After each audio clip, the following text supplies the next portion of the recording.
तो दोस्तों UCO bank ने अपने क्वार्टर फोर के नंबर को डिस्क्लोज कर दिया है। तो चलिए देखते हैं क्या है क्वार्टर फोर के नंबर्स के अंदर। लेकिन यहाँ पे कंपनी ने कुछ दावे किए हैं, बड़े बड़े दावे किए हैं। कैसे क्या किए हैं चलिए देख लेते हैं।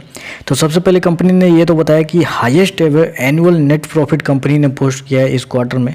ग्लोबल बिजनेस के बारे में उन्होंने बताया कि हाईएस्ट एवर हो चुका है अपने हिस्ट्री में, इन बैंक के यूको बैंक के हिस्ट्री में पहली बार ग्लोबल बिजनेस जो है वो इतना करोड़ के आसपास पहुंचा है। उन्होंने ये भी बताया कि एनआईआई की बात करें तो एनआईआई नेट इंटरेस्ट इनकम ये भी हाईएस्ट एवर पहुंच चुका है। और मार्जिन की बात करें तो मार्जिन भी 2.87 पे है 2.81 के मुकाबले। बहुत सारी चीज़ यहाँ पे कंपनी ने बताया कि उनका जो इस क्वार्टर का जो नंबर है वो रिकॉर्ड तोड़ है। अब चलिए देख लेते हैं, नंबर देख लेते हैं, उससे डाटा से पता चलेगा कि क्या सच में रिकॉर्ड तोड़ है या कंपनी ने बस थोड़ा सा कमेंट्री पॉजिटिव किया अपने नंबर्स को सुधारने के लिए।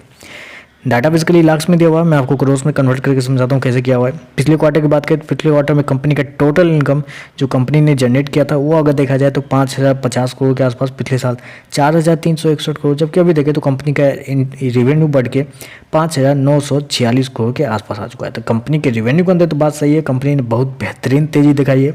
अप्रोक्सीमेटली बोल सकते हैं साल दर साल 40% के आसपास की तेज़ी है। क्वार्टर जाते हैं तो वहाँ पर 10% के आसपास की तेज़ी है। कंपनी का जो मेन जो इंटरेस्ट इनकम जो होता है वो देखें तो पिछले क्वार्टर में 4627 करोड़, पिछले साल 3772, इस क्वार्टर में 4987 करोड़। तो कंपनी ने बहुत अच्छा खासा इस क्वार्टर में अपने आप को संभाला है। मतलब कि जैसा हर क्वार्टर पिछले 3-4 क्वार्टर से कंपनी ग्रोथ में है, तो इस क्वार्टर में भी कंपनी अपने आप को ग्रोथ में लाई है।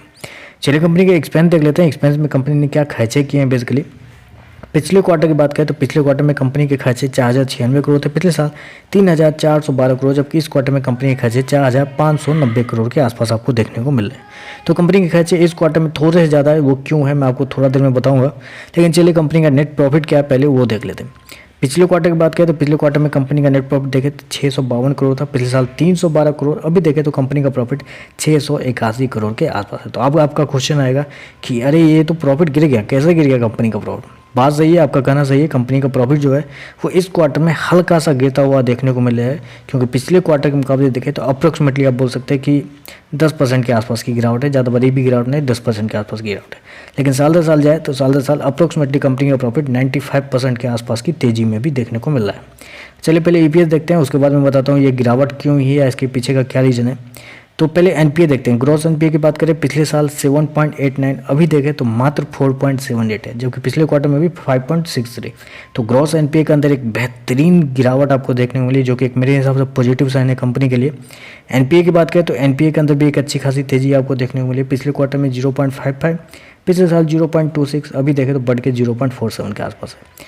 अब ये जो गिरावट आई है, जो क्वार्टर कंपनी के प्रॉफिट के अंदर जो गिरावट आई है, उसका मेन रीज़न जो है वो इस क्वार्टर का प्रोविज़न है। अगर आप इस पैरामीटर को अच्छे से देखेंगे तो यहाँ पे कंपनी ने प्रोविजन में डाला है कि कंपनी का इस पिछले क्वार्टर में 332 करोड़ गया था, इस क्वार्टर में देखें तो पिछले साल 465 करोड़, अभी देखें तो 450 करोड़। मतलब पिछले क्वार्टर से कंपनी का जो प्रोविजन है वो इस क्वार्टर में ज़्यादा देखने को मिल रहा है, जिसकी वजह से कंपनी का जो प्रॉफिट है वो थोड़ा सा आपको गिरता हुआ देखने को मिल रहा है। चलिए कंपनी का ओवरऑल देख लेते हैं कंपनी ने क्या किया है। तो बेसिकली मेरे हिसाब से तो पॉजिटिव पे ही जाएंगे, क्योंकि कंपनी ने रिवेन्यू शानदार दिया है क्वार्टर साल दर साल दोनों। कंपनी के एनपीए के अंदर एक अच्छी खासी सुधार है, बस कंपनी ने थोड़ा बहुत एक्सपेंस इस क्वार्टर में खर्च कर दिए हैं, जिसकी वजह से पिछले क्वार्टर से कंपनी का प्रॉफिट जो है वो थोड़ा सा गिरते हुए नजर आ रहा है। तो ओवरऑल देखें तो मेरे हिसाब से न्यूट्रल टाइप के नंबर है, लेकिन इन शेयरों को होल्ड करना मेरे हिसाब से ज़्यादा बेहतर हो सकता है। अगर नीचे की गिरावट देखने को मिलती है शेयर के अंदर कुछ भी 2-4-5-10% के आसपास की, तो एक बेहतरीन गोल्डन अपॉर्चुनिटी होगी इन शेयरों को बाई करने का। तो बस आज के लिए बस इतना ही। वीडियो पसंद आए तो लाइक कीजिएगा, साथ में साथ चैनल को सब्सक्राइब जरूर कीजिएगा। धन्यवाद।